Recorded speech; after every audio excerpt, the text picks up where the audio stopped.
What's going on, garden nerds? Take a look at this beautiful castor bean plant. This one sprouted. I didn't actually plant it here. It just sprouted. It's here up against my house, which is south facing. Look at these. Here's my hand for reference. Look at these big old tropical looking leaves. And then look how it flowers. And here, see these flowers? And then it turns into these cool things. And inside each one of these little spiky balls is a seed. It will just drop these seeds and continue to reseed itself. Look down here, look at the trunk, decent size up here. Down here it's sprouting out. Let me get you a good shot. Sorry, the trunk going into the ground here, so decent size. Beautiful, beautiful plants that you can use to create a microclimate because they take full sun and they grow extremely fast. So you can plant them next to more sensitive trees. We've talked about microclimates a lot and using microclimates to protect your more sensitive trees. You can see here, I have this one here. It's kind of protecting, there's a mango tree back in there, mango tree right here and right here. The large leaves are protecting them. Soon I'll cut this down and just let the mango trees fend for themselves. However, right now it is protecting them. So I show you this so that I can show you what I'm wanting to do over here. Let's go for a walk. Let's walk over here. So this area in my yard has been one that has always given me a hard time. I haven't been able to figure out what to do with it. It's this area right here. Here's my pool. I hate the block walls in Arizona. They're hot. They reflect a lot of heat. It's tough to grow things. So right now I have these pots here where I'm growing some cactus and some canna and some vincas and other things here. And even in here, I've taken my aloe vera cuttings. There's some, got some weeds in here. Got this rosemary growing. With time, it will grow up and get taller. But I've planted a ton of things here and they've died. They've all died for a number of reasons. One, like I said, it gets really hot right here. Number two, we only have like not even a foot of space right here. There's another aloe. We only have like, 8 inches of space right here and not a lot of great soil. And I actually don't have a watering system right here. So what I am going to do, and I felt dumb, I've never thought of this before.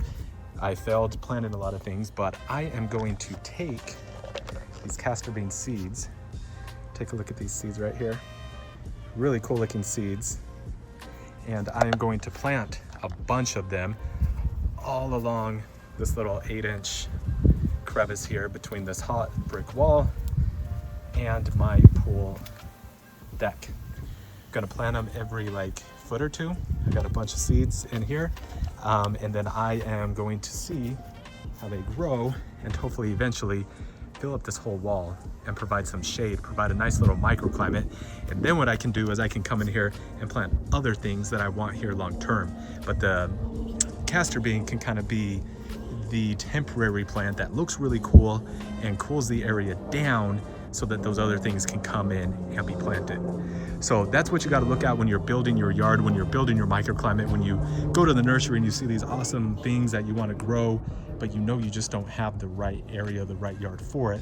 That doesn't mean you can't grow it. That just means you have to create temporary microclimates or permanent microclimates so that you can grow these other things. So let's talk about planting these seeds. First of all, let me put them down here. Castor bean does not require lots of water. That's another reason why they're so great. Number two, yeah, they can get kind of woody trunks and get thick. They can get as thick as this, but you can come in and cut them down as soon as you don't want them growing anymore. They come out real easily. So that's why I'm planting it here. Like I mentioned, I don't have irrigation coming back here, so anything I have here, I'm going to have to hand water. But that's okay because these can be watered, deep watered once a week. So I can just come in here with a hose and just water them down real good. And they should be just fine. And then, as I mentioned, they grow extremely fast. So in a few months, I can have some plants that are at least halfway up this wall. In 4 months from now, 5 months from now, they should be covering the wall completely. They should be. I'm confident, but I'm not 100% confident because, like I said, I have killed a lot of things against this wall. So when planting castor beans, first, yes, they are poisonous. Don't go in the comments and start blowing me up talking about how poisonous they are. I know they're poisonous. These seeds are the poisonous things. These are the most poisonous things of the plant. So after you handle them, probably wash your hands. Don't eat them. I've seen research and studies and articles that have said 3 of these seeds are enough to kill an adult human being. So don't eat the seeds. If you have animals, if you have young kids, be aware of that. One thing that you can do, and I've done when I've had younger kids and I grow this, is I cut off those flowers before they go to seed. So there's no chance of my kids getting the seed and dying. But when we're planting these, I'm just gonna come right over here, pull back all this mulch. I've added a lot of mulch and everything trying to get the soil better. You don't have to plant them very deep at all. I would say an inch, maybe 1.5 inches, but I'll err on the side of always planting things too high than too low. So I would just say 1 inch. So I'm just gonna come in here, see down here, drop it, cover it up, throw some mulch on it, boom, there it goes. And I'm going to do that every foot along this wall. Gonna give it a good watering, and then we will see what happens. One other thing, I did soak these seeds. Most seeds you can soak and you should soak before you plant them. Scarify them, you know, you can kind of nick them up with your fingernails or whatever, nick them up. And why we're doing that is we're imitating or mimicking nature. In nature, most seeds are eaten by animals first, run through their digestive system, get kind of scarified, all messed up as they go through the digestive system, and then they're pooped out. So that helps seeds get prepared so that they can sprout easier by doing that. So it's never a bad idea to do that to your seeds. So I did that earlier. Now I'm gonna plant all of these. I'm going to water them, and then I will keep you all up to date as it gets hotter. Castor beans, I'm in zone 9B. Castor beans can grow in zones, I think probably like 7 through 12. Gonna walk back over here to my castor bean as I tell you this. 7 through 12. In the winter, they may die back as it gets cold, but they will come back. And again, they can take the full sun, they can take the heat, they love it.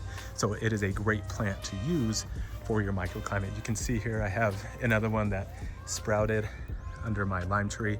I've just left it there, put a few hummingbird trees there. And actually, let me come over here, show you this, if it's still here. Yeah, so this shows you how woody they can get. This is an old castor bean plant that grew right here for a long time. Oh, here it is. It's come all the way out now, so they can get nice and thick. I actually used that castor bean to shade my avocados here because they need a lot of sun. But once they started growing and didn't need it anymore, I got rid of it. So again, that's just another use case of using castor beans to create a temporary microclimate. So if you are looking to do that, if you're looking to cover up a hot area in your yard to create some instant shade and have cool looking tropical leaves and flowers, castor bean is what you want to plant. Seeds are extremely inexpensive if you can't find anyone local. Most people that grow them have an unlimited amount of seeds. As you can tell, I'm going to very soon. Try to find them, use the seeds, create an awesome microclimate. Remember, like I always say, right plant, right place, and then you can grow almost anything here in the desert. Thanks for watching, guys. See you in the next video.